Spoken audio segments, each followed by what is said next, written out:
श्रियकान्ताय कल्याणनिधये निधयेतिनाम् श्रीवेङ्कटनिवासाय श्रीनिवासाय मङ्गलम्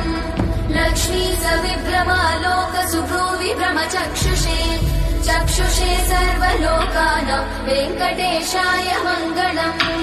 श्रीवेङ्कटाद्रिशृङ्गाग्रमङ्गलाभरणाग्रये मङ्गलानां निवासाय श्रीनिवासाय मङ्गलम् सर्वावयव सौन्दर्य सम्पदा सर्वचेतसां सदा सम्मोहनायास्तु वेङ्कटेशाय मङ्गलम् नित्याय निरवध्याय सत्यानन्दचिदात्मने सर्वान्तरात्मने श्रीमद् वेङ्कटेशाय मङ्गलम् स्वतः सर्वविदे सर्वशक्तये सर्वशेषिने सुलभाय सुशीलाय वेङ्कटेशाय